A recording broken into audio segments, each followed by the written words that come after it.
Bismillahirrahmanirrahim. Alhamdulillahi Rabbil Alamin. Wa usalli wa usallimu ala nabiyyil karim Muhammadin wa ala alihi wa sahbihi ajma'in. Qala Allah Ta'ala fi kitabihil karim, a'udzu billahi minasy syaithanir rajim. Ya ayyuhalladzina amanu taqullaha haqqa tuqatih wa la tamutunna illa wa antum muslimun. Fa inna asdaqal hadits kitabullah wa khairal huda huda Muhammadin sallallahu alaihi wasallam wa syarrul umuri muhdatsatuha wa kullu muhdatsatin bid'ah wa kullu bid'atin dhalalah wa kullu dhalalatin finnar. Kita lanjutkan kajian kita, masih membahas tentang qasasul Quran, kisah-kisah yang ada di dalam Al-Quran. Kali ini kita akan membahas satu kisah yang tercatat dalam suratul Baqarah. Surat Al-Baqarah, tepat pada ayat 102 sampai 103. Ma'asyiral muslimin rahimani wa rahimakumullah. Kembali bahwa pelajaran kisah ini adalah supaya kita mempertahankan akidah, jangan sampai akidah kita tergoyahkan sehingga terjerumus pada kesyirikan. Taib, kita akan bicara tentang kisah Harut dan Marut. Bicara tentang kisah Harut dan Marut, ikhwatu fiddin, sebab turun ayat ini sebagaimana sebab turun ayat yang sebelumnya atau kisah-kisah yang sebelumnya saya ceritakan kepada antum tentang orang-orang Yahudi yang datang kepada Nabi sallallahu alaihi wasallam. Orang-orang musyrik yang datang pada Yahudi untuk mementahkan apa? Ajaran Rasul. Maka mereka bertanya kepada Yahudi tentang kebenaran Rasul kita Muhammad sallallahu alaihi wasallam. Maka mereka mengatakan, katakan kepada orang yang mengaku nabi di daerahmu, kalau dia bisa menjawab dengan pertanyaan-pertanyaan ini, maka dia adalah seorang nabi. Kalau dia tidak bisa menjawab, maka dia nabi palsu. Lah salah satunya orang-orang Yahudi mengatakan kepada orang-orang musyrik, tanyakan kepada nabi palsumu itu tentang hakikat sihir. Orang-orang Yahudi ingin menyamakan ajaran Taurat dengan ajaran Quran. Artinya kalau dia bisa menjelaskan tentang hakikat sihir sesuai dengan apa yang ditulis dalam Taurat, maka dia seorang nabi. Tapi kalau dia tidak mampu menjelaskan hakikat sihir, maka dia bukan nabi. Artinya dia adalah yadda'i saja, mengaku-ngaku saja. Tanyakan tentang hakikat sihir. Maka ketika orang-orang musyrik mempertanyakan tentang hakikat sihir, turunlah ayat ini menjelaskan tentang hakikat sejarah sihir. Ini satu pendapat. Pendapat yang kedua, bahwa ketika Nabi sallallahu alaihi wasallam mengatakan bahwa Nabi Sulaiman atau anak daripada Nabi Daud alaihi salatu wassalam adalah seorang nabi, maka orang-orang Yahudi mengingkari bahwa Sulaiman itu seorang nabi. Mereka mengatakan Sulaiman itu sahir, seorang tukang sihir. Kenapa? Kalau dia bukan tukang sihir, kenapa dia bisa menundukkan semua makhluk yang ada di dunia? Berarti dia tukang sihir, bukan nabi. Maka kemudian Allah subhanahu wa ta'ala menjelaskan bahwa Sulaiman tidak pernah mengajarkan sihir, dan Allah turunkan ayat ini. Ini dua versi tentang sebab turun ayat ini. Taib, kita akan membacakan di sini, dan mereka mengikuti apa yang dibaca oleh setan-setan pada masa kerajaan Sulaiman.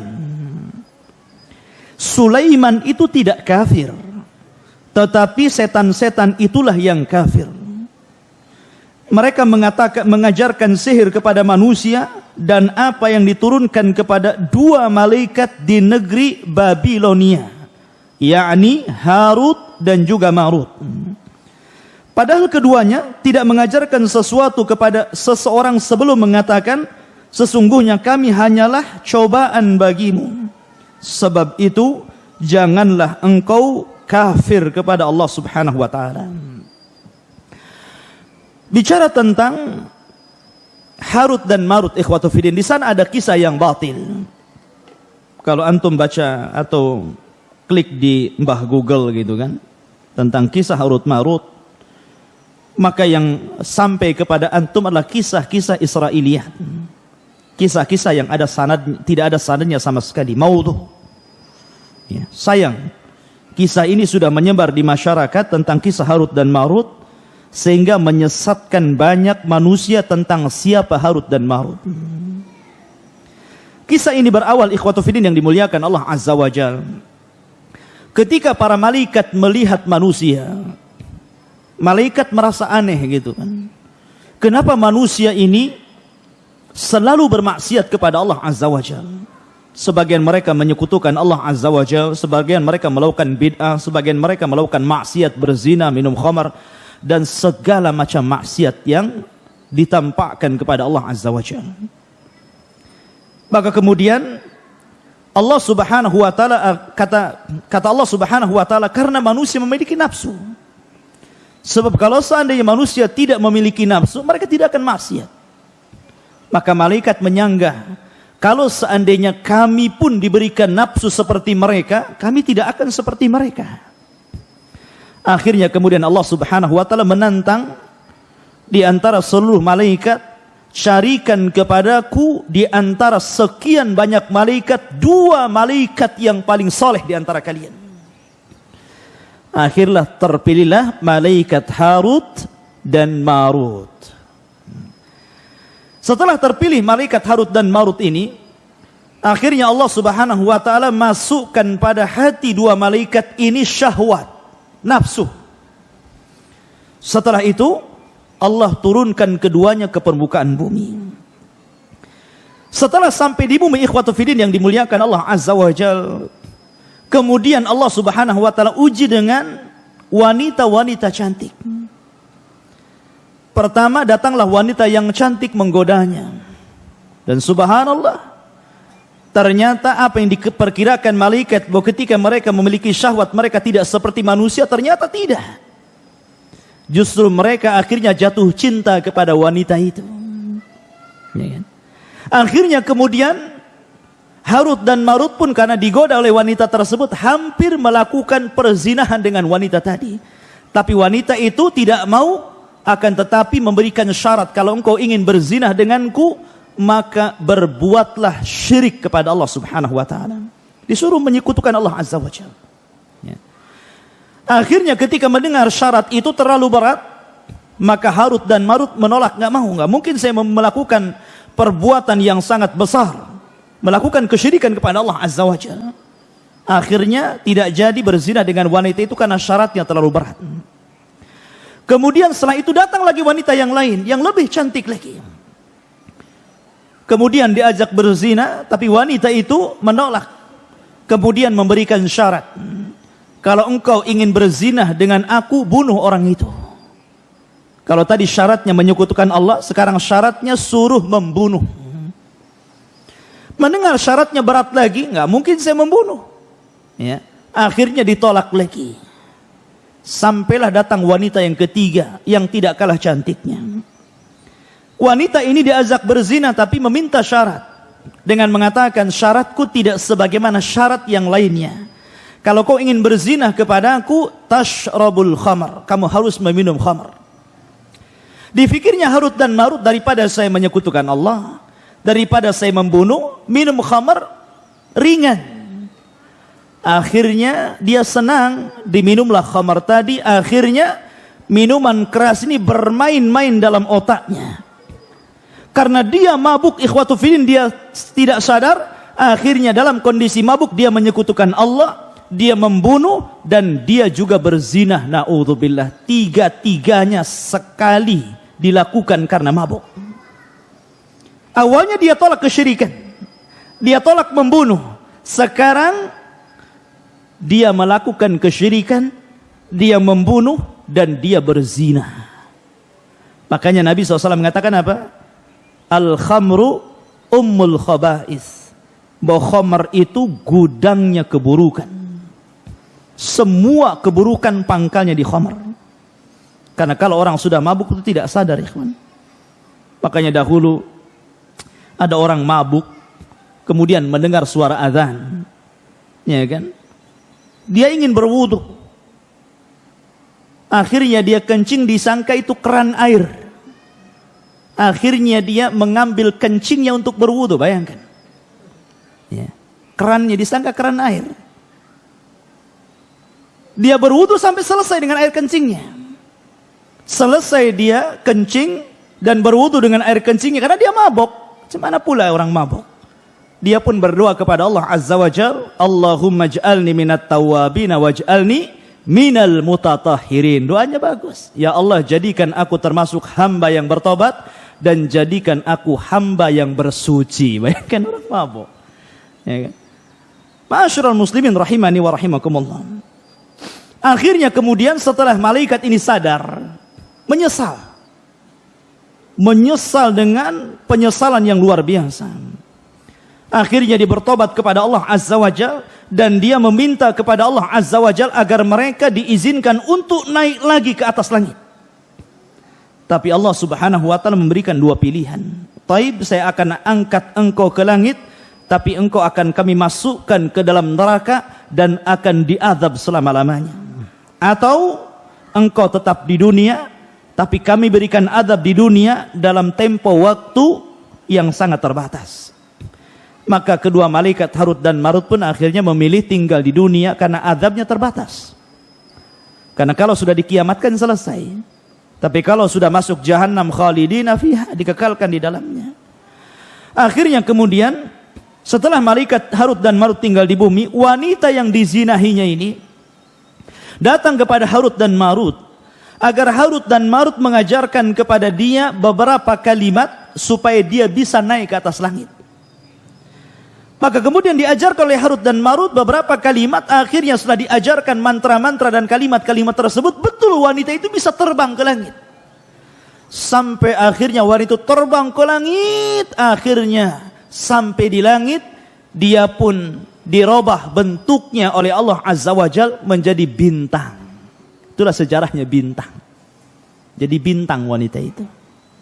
Ya kan? Tapi sekali lagi kisah ini batil.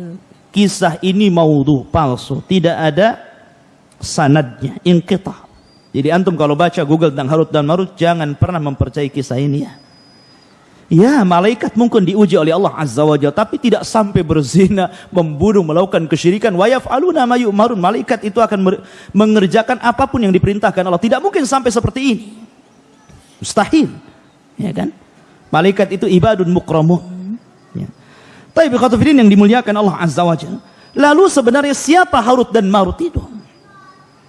Dan bagaimana kisahnya? Ma'asyiral muslimin rahimani wa rahimakumullah. Kisah Harut dan Marut ini dimulai dari kisah Nabiullah Sulaiman alaihi salatu wassalam. Jadi sebelum Nabi Sulaiman alaihi salatu wassalam diutus menjadi nabi dan rasul, syayatin al-jin ini, mereka senantiasa naik ke langit. Kita tahu bahwa Allah Subhanahu wa taala ketika mewahyukan wahyunya, maka yang pertama kali mendengar wahyunya adalah Jibril alaihi salatu wassalam. Jadi ketika Allah Subhanahu wa taala hendak menurunkan wahyu, maka suara wahyunya itu seperti rantai yang bersuara gemerincing yang seolah-olah dipukulkan di batu. Dan itu membuat seluruh malaikat langit pingsan. Maka yang pertama bangunlah Jibril alaihi salatu wassalam. Maka Allah Subhanahu wa taala mewahyukan kepada Jibril wahyu yang akan terjadi di permukaan bumi. Ini menunjukkan bahwa Jibril lah yang berhak mendapatkan wahyu. Sebab kalau seluruh malaikat mendengarnya, maka apa keistimewaan Jibril daripada seluruh malaikat? Tidak ada istimewanya. Maka hanya Jibril yang mendengar. Setelah Allah Subhanahu wa taala kemudian mewahyukan kepada Jibril dan selesai mewahyukan kepada Jibril, barulah kemudian seluruh malaikat terbangun dari pingsannya dan mereka bertanya kepada Jibril, "Madza qala rabbukum ya Jibril?" Apa yang difirmankan kepadamu wahai Jibril dari Rabbmu. Maka Jibril pun menceritakan apa yang diperintahkan Allah kepada dirinya. Maka semuanya mengatakan qalul haq, qalul haq, qalul haq. Artinya yang diwahyukan adalah semuanya kebenaran. Lah ketika Jibril ini mewahyukan kepada malaikat-malaikat yang lain, memberikan wahyu Allah kepada malaikat-malaikat yang lain, syaitan, jin, itu mereka naik ke langit. Ya, mereka itu naik ke langit. Sampai di maqaidas sam', ada tempat-tempat pos-pos mereka. Ya, ada pos-pos mereka, tempat mereka mencuri dengar apa yang dibicarakan Jibril dengan seluruh malaikat yang akan terjadi di permukaan bumi. Ya. Dan ketika itu langit belum dijaga oleh bintang, artinya bintang belum difungsikan untuk melempar syaitan. Sehingga mereka leluasa mendengar wahyu. Ya. Setiap mereka mendengarkan wahyu satu kalimat, maka mereka akan memberikan informasi kepada jin yang di bawahnya, jin yang di bawahnya, jin yang di bawahnya. Terkadang mungkin bisa 100 jin, 1000 jin, ya. Tapi yang benar ini jin pertama saja. Jadi jin yang mendengar ini saja yang benar. Ketika disampaikan ke yang kedua, yang ketiga ini sudah ditambahi kedustaan. Kemudian yang kedua, yang ketiga ditambah lagi dusta, ditambah lagi dusta, ditambah lagi dusta. Maka 99% kedustaan, 1% saja yang benar. Jadi kalau seandainya jin itu naik sampai 1000 jin, ya, bertingkat-tingkat sampai ke atas, berarti satu yang benar, 999 itu dusta. Atau kalau mungkin 100, berarti satu yang benar, 99 dusta. Itu yang sampai ke jin yang paling bawah. Makanya kenapa para dukun itu sebenarnya kadzabun, para pendusta. Karena lebih banyak dustanya daripada benarnya. Maka sampai jin yang bawah, maka mereka akan mencari para kuhan, mencari para dukun paranormal, untuk memberikan kepada mereka kabar tentang gaib menurut manusia. Kemudian mereka akan barter informasi, di mana jin akan memberikan informasi kepada dukun, dan dukun akan memberikan kekufurannya kepada jin, penyembahannya kepada jin. Mereka berbisnis dalam kekufuran, ya kan? Akhirnya ketika Nabiullah Sulaiman alaihi salatu wassalam, Allah angkat menjadi nabi dan rasul. Ingat ikhwan, dari seluruh keturunan Yakub atau Bani Israel, Yakub itu Israel, maka seluruh keturunannya adalah Bani Israel. Yakub itu memiliki 12 anak, 12 putra, salah satunya Yusuf dan Binyamin.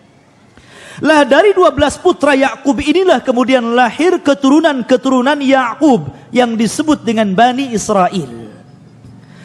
Lah Bani Israel ini terbagi menjadi dua. Ada yang Allah karuniakan dari keturunannya para nabi dan rasul, dan ada yang Allah karuniakan dari keturunannya menjadi para penguasa dan raja. Ya. Lah ada dua nabi yang Allah gabungkan antara nubuwah dan juga kerajaan. Siapa? Pertama Nabi Daud alaihi salatu wassalam. Allah gabungkan, bukan hanya sebagai nabi, tapi dia juga sebagai raja. Padahal sebelumnya kalau raja-raja saja, kalau nabi, nabi saja. Ya. Tapi Daud Allah gabungkan dua kenikmatan, nabi dan juga raja. Ya. Kemudian setelah Daud meninggal dunia, warisan ini diberikan kepada ibnu Daud, Sulaiman alaihi salatu wassalam. Allah gabungkan juga dua kekuasaan ini, jadi nabi dan juga jadi raja. Bahkan dia raja dari seluruh para raja di zamannya. Makanya sering saya katakan bahwa di dunia ini yang pernah berkuasa, menguasai dunia secara jumlah hanya ada 4. Yang 2 mukmin dan 2 kafir. Yang satu Nabi Sulaiman, dia menguasai dunia, dia mukmin. Kemudian yang kedua Dzulqarnain, dia menguasai dunia dan dia mukmin. Kemudian yang 2 kafir, pertama Raja Namrud, yang ketiga, yang keempat Bukhtun Nasr, yang telah menyerbu negeri Palestina dan memperbudak bangsa Yahudi. Ya. Ada yang mengatakan, ikhwatu fiddin yang dimuliakan Allah Azza wa Jalla, Jadi ketika Sulaiman ini Allah berikan mukjizat bahwa dia diberikan seluruh kekuasaan yang ada di alam semesta, maksud di alam bumi ini, dia bisa menaklukkan seluruh binatang. Dia bisa menaklukkan manusia dan juga jin, semua tunduk kepada Sulaiman.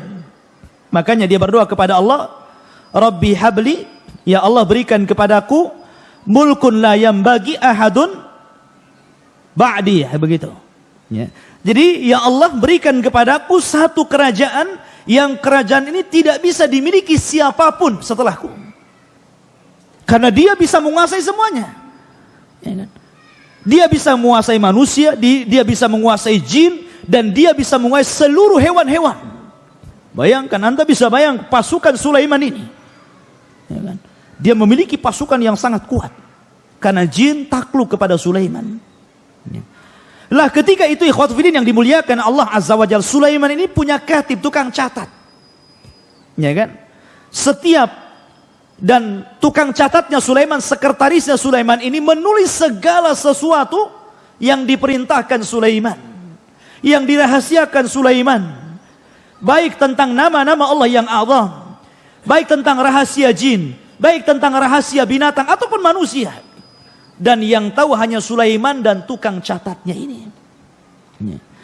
Setelah Sulaiman alaihi salatu wassalam, Allah takdirkan mendekati kematiannya. Maka kemudian Sulaiman akhirnya menyimpan catatan sekretarisnya itu di bawah singgasananya, di sebuah kotak, dan diletakkan di bawah kursinya.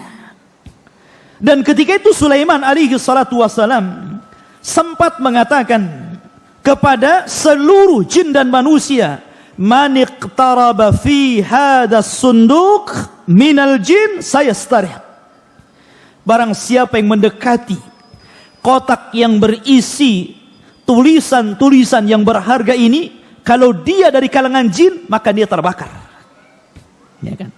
Akan tetapi man iqtaraba minal insi bi kalimatin yaz'am fiha anna ahadan ghairallah, ya, ya'riful ghaiba fasa'aqtuluhu. Tapi barang siapa yang kemudian didekati oleh manusia, kemudian setelah dia membaca di antara kalimat-kalimat yang tercatat itu, kemudian dia mengaku mengetahui yang gaib, maka saya akan bunuh dia. Akhirnya tidak ada yang mendekati dari kalangan jin ataupun manusia akan kotak itu. Maka ketika Sulaiman meninggal dunia dan tidak ada yang tahu meninggalnya, bagaimana tidak ikhwatu fiddin? Tidak ada yang tahu, bahkan jin tidak tahu Sulaiman mati. Sulaiman hanya duduk di singgasananya, kemudian rayap memakan singgasananya, kemudian setelah rapuh roboh, barulah mereka tahu Sulaiman meninggal. Artinya di sini bahwa kalau memang jin adalah rujukan para dukun, paranormal, dan mereka mengaku sesuatu yang gaib, padahal tidak ada yang mengetahui kecuali Allah Azza wa Jalla, jin saja tidak tahu yang gaib padahal rujukannya. Jin tidak tahu kematian Sulaiman. Sulaiman sudah mati, jin tidak tahu. Macam mana kemudian para dukun mengetahui hal-hal yang gaib sementara rujukannya tidak tahu yang gaib? Ma'asyiral muslimin rahimani wa rahimah. Maka setelah Sulaiman meninggal dunia, kemudian generasi yang mentauhidkan Allah Azza wa Jalla sudah mulai punah. Datanglah generasi berikutnya yang mereka sudah terpengaruh akidahnya. Akhirnya kemudian syaitan datang kepada kaum Babil, kaumnya Sulaiman alaihi salatu wasallam, menjelma menjadi seorang manusia yang sangat saleh. Ketika itu di Babil ini ada seseorang yang bernama Harut dan Marut. Karena solehnya sehingga seolah-olah dia malaikat. Makanya Allah Subhanahu wa taala mengatakan, "Wa ma unzila 'alal malakaini bi Babil Harut wa Marut." Dan apa yang diturunkan kepada dua malaikat di Babil, yakni Harut dan Marut. Artinya Harut dan Marut itu bukan malaikat, tapi seolah-olah malaikat karena dia saleh. Ada juga ahli tafsir mengatakan bahwa dia adalah syaitan. Harut dan Marut ini syaitan. Ya. Berpura-pura menjadi malaikat, sehingga dikatakan dua malaikat. Walaupun pendapat yang rajih, yang masyhur, yang mendekati kepada kebenaran, wallahu alam, bahwa Harut dan Marut adalah minal bashar, Dia adalah manusia sama dengan kita. Karena kesolehannya orang menganggap apa? Dia malaikat. Akhirnya kemudian syaitan ini mendatangi Harut dan Marut. Kemudian syaitan mengatakan kepada Harut dan Marut, ya, kata syaitan kepada Harut dan Marut mengatakan, aturiduna, maukah kalian an adullakum ala mulkin la yanfad? Maukah kalian berdua aku tunjukkan kepada sebuah kerajaan sebagaimana engkau melihat bagaimana Sulaiman bisa menaklukkan semua yang ada di bumi ini, baik jinnya, binatangnya, manusianya, maka aku pun akan menunjukkan kepada apa yang dimiliki Sulaiman. Maka akhirnya Harut dan Marut ini diuji oleh Allah Azza wa Jalla. Akhirnya nurut kepada syaitan ini. Kemudian kata syaitan ini, bongkarlah di bawah kursi ini ada sunduk, ada kotak. Di situ ada buku yang mempelajari tentang ilmu-ilmu yang dipelajari Sulaiman. Maka kemudian Harut dan Marut mengatakan, kenapa engkau tidak ambil saja buku itu dan kau pelajari sendiri? Syaitan ketakutan, kenapa? Karena janji Sulaiman mengatakan barang siapa yang mendekati sunduk ini dan dia adalah jin dan syaitan, maka terbakar dia. Gak berani, ya kan? Gak berani dia. Akhirnya menyuruh Harut dan Marut menggalinya.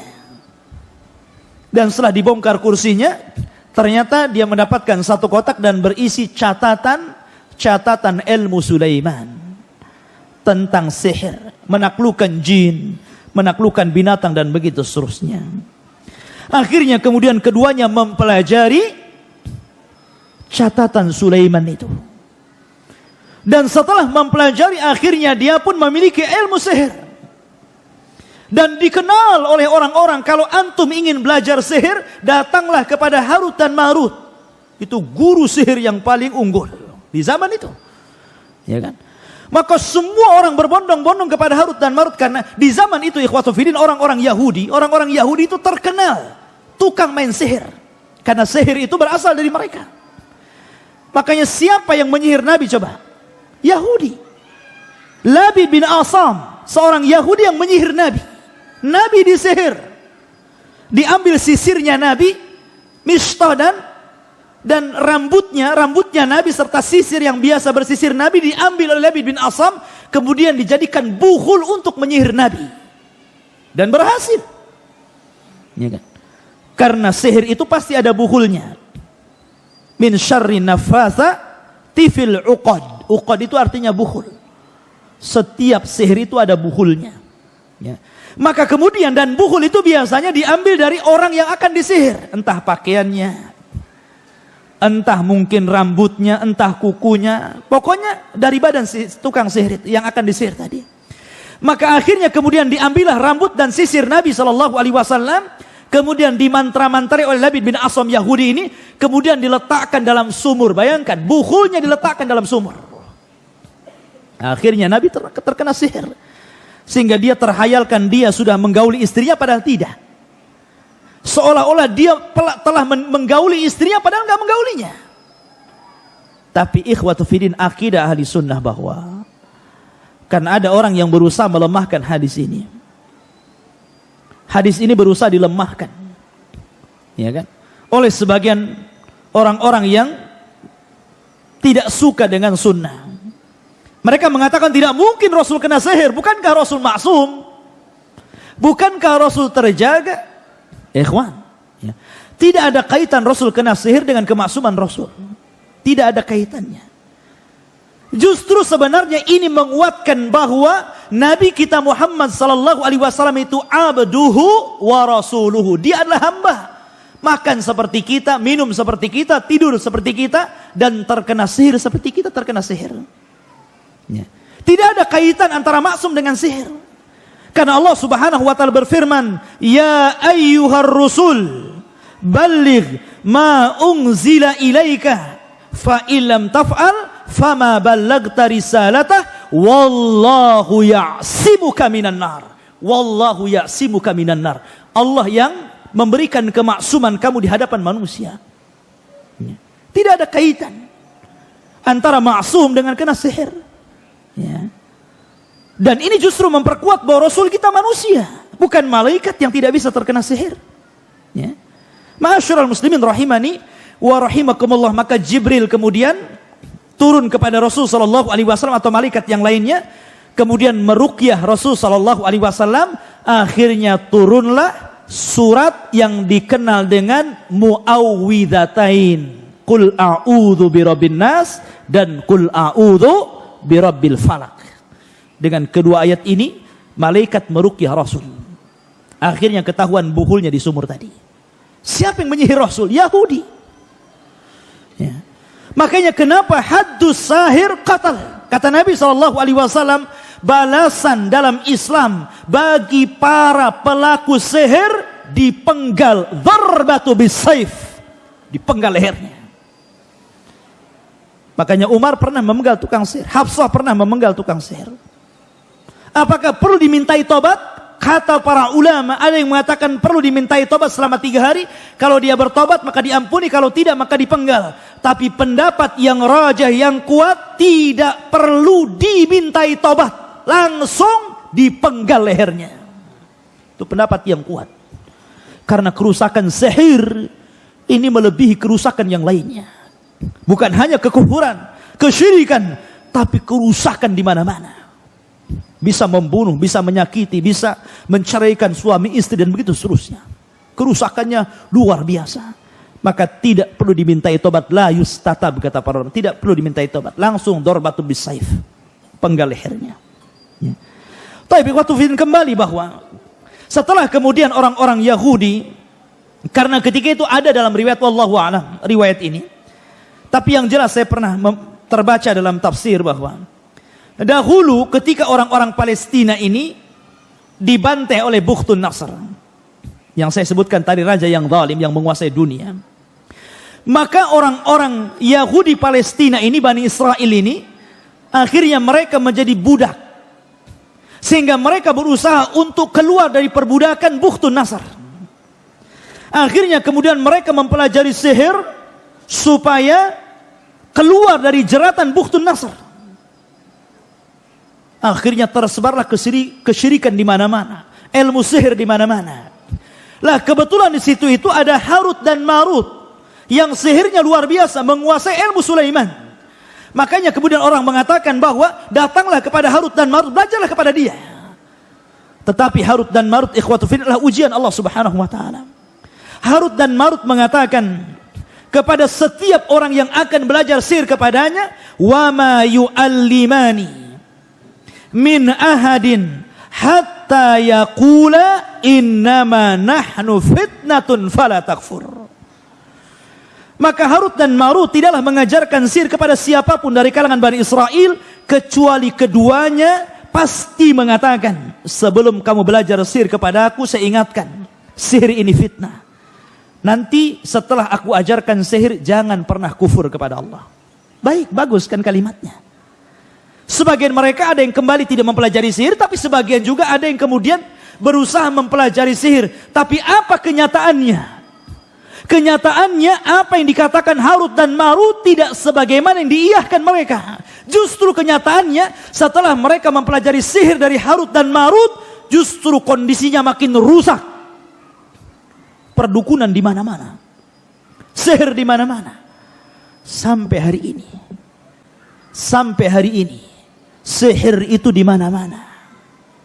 Ya. Ikhwatu fiddin yang dimuliakan Allah Azza wa Jalla.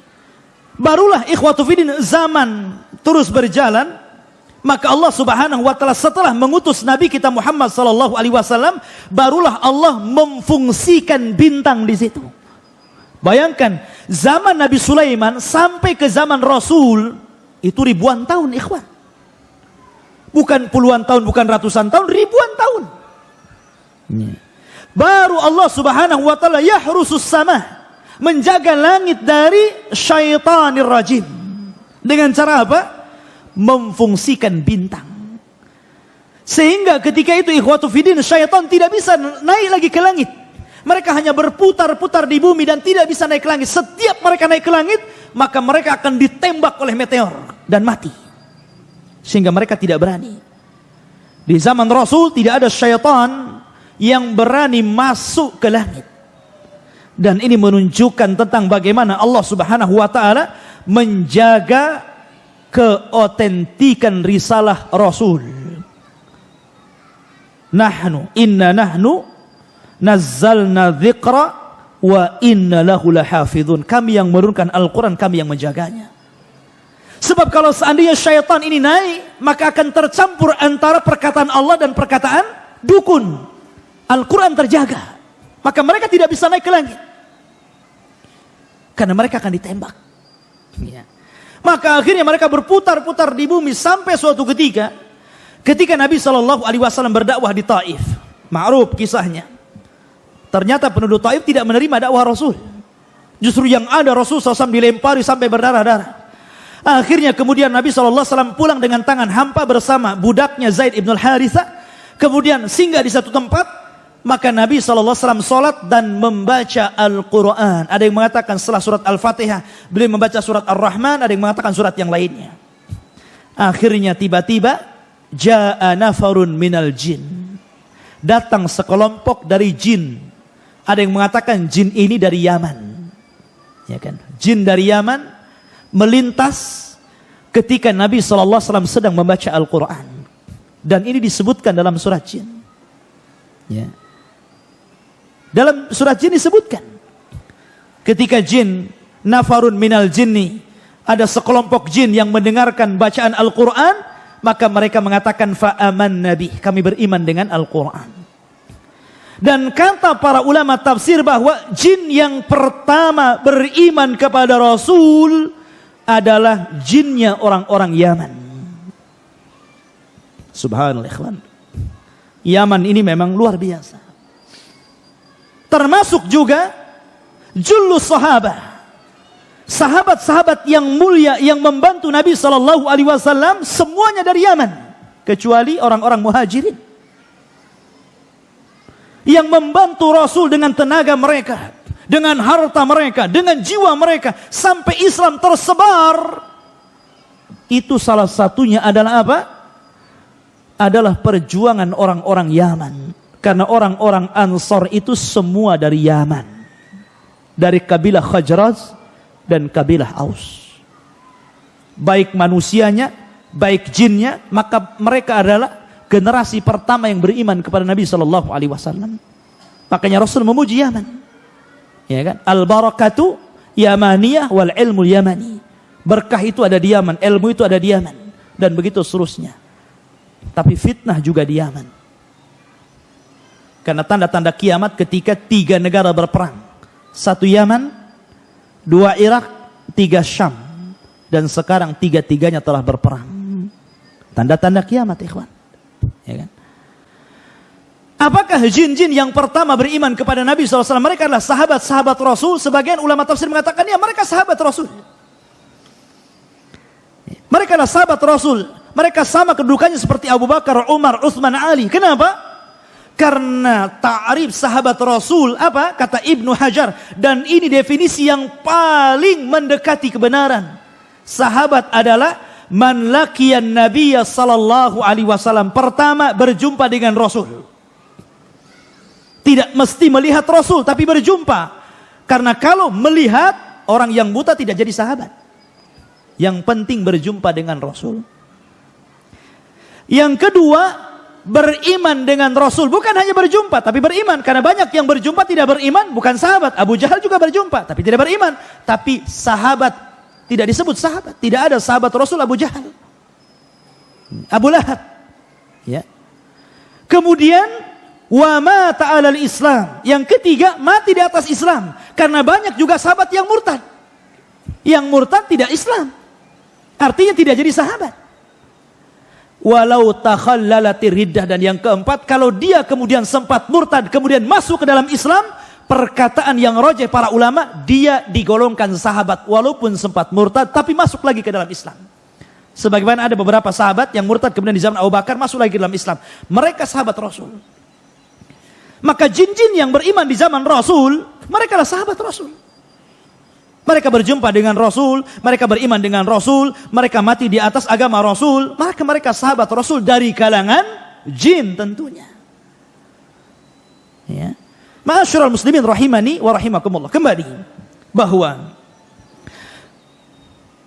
setelah itu maka jin banyak yang beriman kepada Allah Azza wa Jalla ketika mendengar suara Al-Qur'an, maka mereka kemudian kembali kepada kaumnya dan mendakwahkan Islam. Dari sini kita tahu bahwa rasulnya kalangan jin adalah manusia. Tidak ada nabi dan rasul dari kalangan jin. Jin itu mengikut syariat manusia.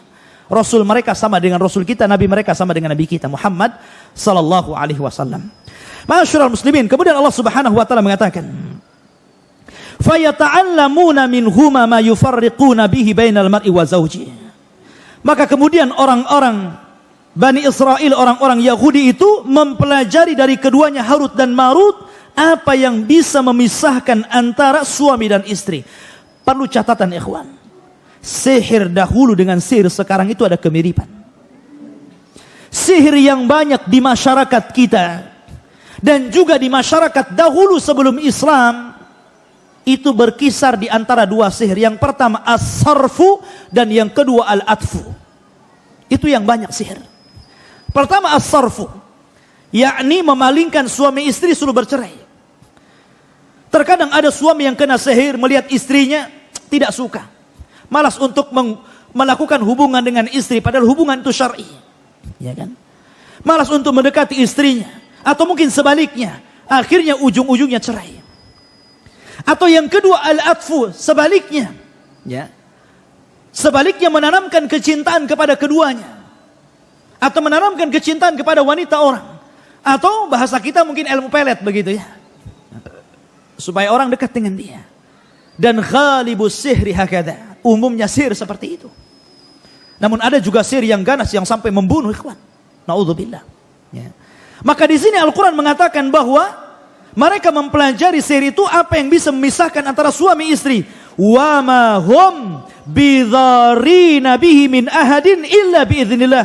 Tapi ingat bahwa sihir apapun tidak akan memadaratkan siapapun kecuali atas izin dari Allah Subhanahu wa taala. Seandainya tukang sihir ini berkumpul di dunia kemudian hendak menyihir antum, kalau seandainya Allah tidak mengizinkan sihir itu terkena antum, antum tidak akan terkena sihir.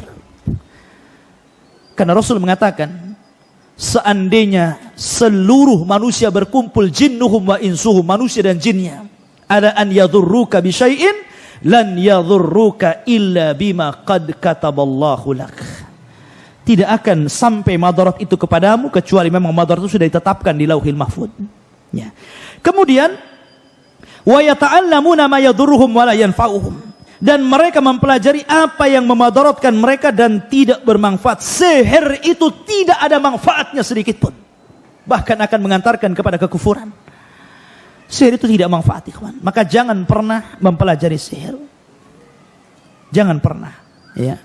Mencoba-coba baca antum ke pasar, ini ada bagus, ada buku mujarabat, ya kan? Isinya a ba tak sasa jim kan gitu kan? Nggak jelas itu. Ya. Macam-macam, jangan pernah membaca, karena terkadang bahasa-bahasa yang dijungkir balikan dalam raja-raja itu mantra-mantra yang isinya meminta pertolongan kepada jin atau mungkin nama-nama jin itu sendiri.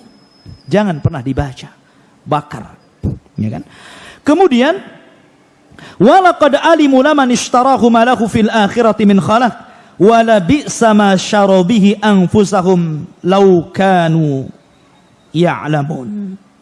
Dan sungguh mereka sudah tahu barang siapa membeli menggunakan sihir itu niscaya tidak akan mendapatkan keuntungan di akhirat. Dan sungguh sangatlah buruk perbuatan mereka yang menjual dirinya dengan sihir sekiranya mereka mengetahuinya. Walau annahum amanu wattaqau lamathubatun min indillahi khairun law kanu ya'lamun.